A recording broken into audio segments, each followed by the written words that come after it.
Chers consoeurs, chers confrères, bonjour. En même temps que ma communication, vous recevrez le texte complet de celle-ci, qui est très long, et c'est pourquoi j'ai décidé de ne vous présenter que l'appendice de cette communication qui concerne Marcel Proust, et plus précisément le fameux épisode du jeu japonais de Marcel Proust. Qui ne connaît ce passage de Du côté de chez Swann? Et comme dans ce jeu où les Japonais s'amusent à tremper dans un bol de porcelaine rempli d'eau de petits morceaux de papier jusque-là indistincts, qui à peine y sont-ils plongés s'étirent, se contournent, se colorent, se différencient, deviennent des fleurs, des maisons, des personnages consistants et reconnaissables, de même, maintenant, toutes les fleurs de notre jardin et celles du parc de M. Swann, et les nymphéas de la Vivonne, et les bonnes gens du village, et leur petit logis, et l'église, et tout Combray et ses environs, tout cela qui prend forme et solidité, est sorti, ville et jardin de ma tasse de thé, un des plus célèbres passages de la recherche qui concerne directement mon propos d'aujourd'hui, le japonisme. Deux excellents ouvrages ont été consacrés au japonisme de Marcel Proust, ainsi que de nombreux articles. Et pour les ouvrages, je mentionnerai Proust et le japonisme de Lucrèce et le japonisme dans la vie et l'œuvre de Marcel Proust de Junji Suzuki, qui sont parus respectivement en 1997 et en 2003. Et de très nombreux articles ont été aussi consacrés au japonisme de Proust ou chez Proust. Le sujet semblait épuisé jusqu'à ce que Kazuyoshi Yoshikawa, professeur émérite à l'université de Kyoto et grand proustien, qui vient d'achever une nouvelle traduction intégrale de la recherche en japonais, ne reprenne la question à nouveau frais. Dans un article particulièrement incisif, paru dans la Revue d'histoire littéraire de la France, où le japonisme de Proust, systématiquement décalé, est analysé sous l'angle de la dérision. Yoshikawa propose ainsi une lecture nouvelle des réalités japonaises, volontairement déformées dans la recherche, qu'elle relève de la japonaiserie chez Odette, Albertine, Madame Cottard et Madame Verdurin, les bibelots, les kimonos, ou de la politique. Par exemple, la guerre russo-japonaise de 1904-1905 dans le dialogue des blocs père et fils. Et voici ce qu'écrit Yoshikawa. Si le japonisme dans la recherche commence par une satire de son excès, avec la salade japonaise de Dumas-Fils, et finit par de fausses prévisions d'experts sur l'issue de la guerre russo-japonaise, c'est que Proust voyait la vogue du japonisme sous tous ses aspects d'un œil tout à fait ironique. Yoshikawa s'attarde aussi longuement sur la flore japonaise dans la recherche, des chrysanthèmes aux pommiers que Proust substitue aux cerisiers, sans oublier ce qu'il appelle les arbres nains, les bonsaïs. L'article s'achève sur un des plus célèbres passages de roman, celui que je viens de vous lire, le jeu des Japonais, inséré dans l'épisode de la Madeleine, qui provoque la résurrection de Combray, dont Yoshikawa retrace la genèse.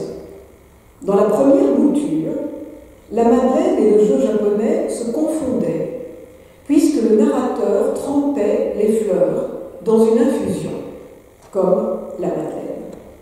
Saisi d'un doute pendant l'été 1911, Proust écrivit de Cabourg à son ami René Gilpel, marchand d'art. Il lui écrit ceci: « Pourriez-vous demander à des Japonais comment cela s'appelle, mais surtout si cela se fait quelquefois dans du thé, si cela se fait dans de l'eau, indifféremment chaude ou froide, et dans les plus compliqués, s'il peut y avoir des maisons, des arbres, des personnages, enfin quoi. Éclairé par les relations de René Gimpel ou par Marie Nordlinger, dont j'en reparlerai, Proust a dissocié la Madeleine et le jeu japonais dans la version finale. Kazuyoshi Yoshikawa précise que ce jeu s'appelle Suishuka, fleur qui s'ouvre dans l'eau en japonais, et il s'interroge sur ce qui lui apparaît comme une exagération littéraire, je le cite. Tous les Japonais qui connaissent le jeu en question savent bien que les petits papiers repliés ne laissent épanouir en principe que des fleurs. Le caractère miraculeux de l'épisode de la Madeleine, cette épiphanie par laquelle, je cite Proust, dont je cite plutôt Yoshikawa, deux petits morceaux de papier jusque-là indistincts deviennent des fleurs, des maisons, des personnages consistants et reconnaissables, repose, ici encore, dit Yoshikawa, sur le japonisme peu exact auquel adhéraient la plupart des lecteurs occidentaux de cette époque. Et c'est ici que ma petite enquête prend le relais. Dans un ouvrage très poétique consacré aux mousses dans les jardins japonais, dans cet ouvrage, Véronique Brindeau compare les éphémères miniatures de mousses du Japon aux fleurs japonaises évoquées par Proust au début de la recherche, qui, écrit-elle, s'épanouissent au contact de l'eau, comme s'ouvre en nous un monde de souvenirs, pour peu qu'un contact s'établisse avec un milieu favorable à leur réminiscence. Elle ajoute: pour les avoir beaucoup cherchés, en vain est-il besoin de le préciser, dans toutes sortes de boutiques et de marchés, j'ai fini par comprendre que l'inanité marchande de ces fleurs les avait fondues dans l'oubli, comme un jouet à 2 sous, qu'aucun collectionneur ou antiquaire n'aurait songé à conserver, tout aussi sûrement que leur matière, fragile, les vouait irrémédiablement à la poussière. Ce passage m'a particulièrement touchée, parce que je m'étais lancée moi-même dans la même chasse improbable, peut-être aussi parce que derrière le jouet à 2 sous résonnait la voix d'Emmanuel Riva dans Hiroshima mon amour, histoire de 4 sous, je te donne un oubli. Des amis japonais que j'avais chargés d'une chasse aux fleurs proustiennes étaient revenus bredouilles, ou plutôt avaient trouvé des ersatz impropres à me satisfaire, de petits sachets contenant chacun un minuscule pot de fleurs en papier aux couleurs criardes, attaché à une tige qui se développe verticalement dans un verre d'eau. Or, les fleurs de Proust, dans leur bol de porcelaine, s'épanouissent horizontalement à la surface de l'eau. Un survol rapide de la toile m'a fait découvrir les Wonder Flowers Made in Occupied Japan, que de nombreux Américains rapportèrent au pays. Ce n'était toujours pas ce que je cherchais. Tout d'abord, les fleurs de Proust n'étaient pas en papier. Elle lui avait été offerte en 1904 par son amie anglaise Marie Nordlinger, la cousine de Renan Dohan, orfèvre chez Siegfried Bing, qui aida Proust à traduire Ruskin. Or, Marie y insista auprès d'une dernière confidente. Ces fleurs n'étaient pas en papier, mais en moelle d'aranie, faite des mêmes fibres hydrophiles tirées du petit arbuste asiatique appelé Tetrapanax papifère que le papier de riz, qui serait mieux nommé le papier de moelle. Je lis ici les souvenirs de Patricia Prestwich, dernière confidente de Marie.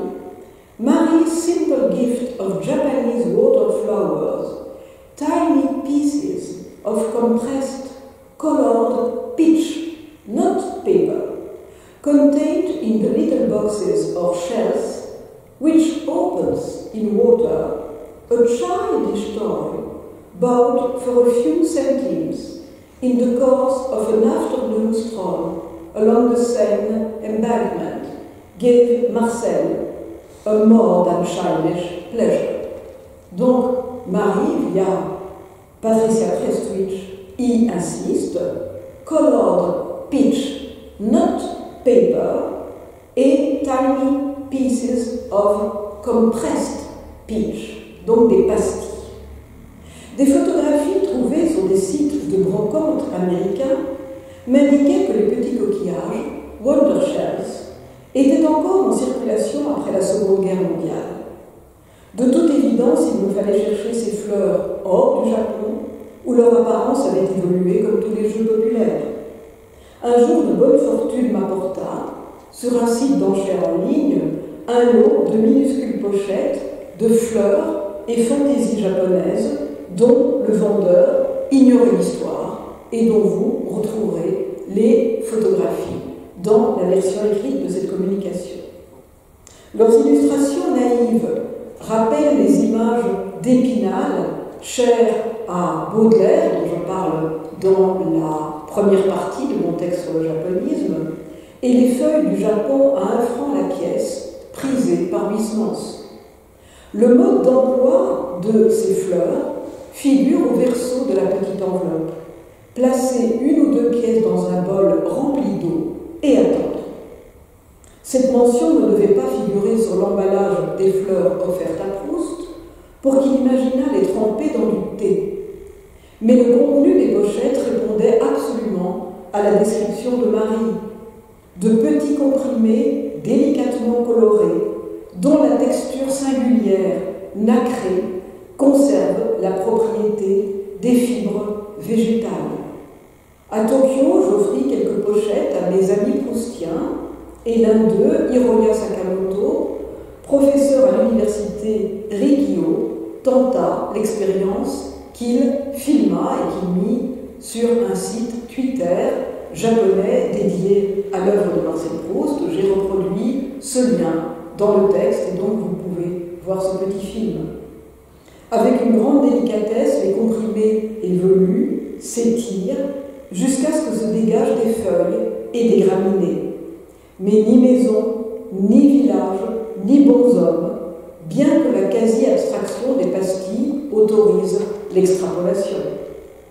Ma déception était consommée quand soudain un passage écrit par l'historien Ernest Chénaud, membre de l'Union centrale des beaux-arts appliqués à l'industrie et l'un des premiers admirateurs français de l'art japonais, me tomba sous les yeux.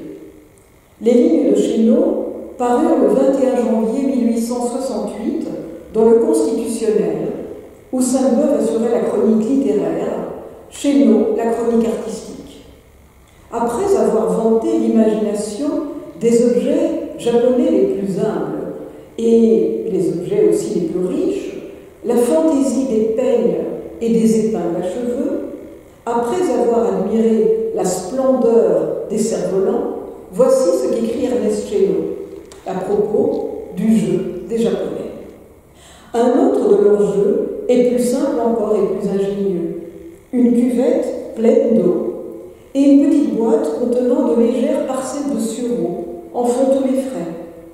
On jette à la surface de l'eau un de ces fragments de moelle qui n'ont aucune apparence de forme précise et peu à peu au contact de l'humidité, ces délicates petites pièces en dessin appréciable, s'ouvrent, s'étalent sur l'eau, en prenant sous les yeux du spectateur stupéfait les aspects les plus singuliers. Ici, c'est un poisson, là, une plante avec son feuillage, ses racines et ses fleurs, plus loin, une rame, une voile, un petit bateau, une île, un volcan, un quartier de lune, un cerf-volant à face humaine, une scie, un petit nuage rose, toutes sortes de formes bizarres, spirituelles et d'un goût ravissant. Ernest Chénaud avait donc pu assister à une démonstration de ce jeu à l'exposition universelle de 1867 à Paris, la première, après l'ouverture du Japon, qui ait fait connaître le Japon au public. Proust aurait-il pu lire ces lignes? On aimerait le croire, mais rien n'est moins sûr. Cependant, Ernest Chénaud ne lui était pas inconnu, et il le cite en 1905 dans son article un professeur de beauté, je cite Proust. C'est ainsi que Ruskin, dans la représentation florale la plus vague, la plus simplifiée d'une enluminure de manuscrits du XIIIe siècle, nomme immédiatement l'épine rose et la Polygala alpina qu'il pouvait distinguer dans un des tableaux de Collins, un superbe Anisma plantago, et dans le berger mercenaire de Hunt, un nom moins exact de géranium que Monsieur de la Ciserane nous dit, d'après Monsieur Chénaud, être un géranium robertianum qui ne pouvait en effet être plus heureusement susnommé. Et effectivement, Ruskin et Ernest Chénaud avaient entretenu une correspondance et on peut se dire que Proust, au moment où il traduit Ruskin, avait pu avoir accès, par ses traductions de Ruskin et par les ouvrages de Ruskin, à des allusions à Ernest Chénaud. L'engouement de Proust pour Ruskin remonte à sa lecture dans la Revue des Deux Mondes, en mars 1897, d'un article de Robert de la Ciserane, Ruskin et la religion de la beauté. Proust, en fait, semble n'avoir qu'une connaissance de seconde main des écrits d'Ernest Chénaud, comme me l'a confirmé celui qui sait absolument tout sur Proust et Ruskin, Jérôme Bastianier. La proximité dans le texte de la Ciserane entre l'histoire du savant et la citation conclusive de Ruskin laisse croire à Proust qu'il s'agit du même homme. Or, il n'en est rien. Proust prête à Ruskin la prouesse botanique que, dans la peinture anglaise, Chénaud attribue à un certain Georges Pouchet. Est-ce qu'on peut toutefois imaginer, à partir de la description des fleurs japonaises par Chénaud, que Proust en aurait eu d'une manière ou d'une autre connaissance et donc à une filiation?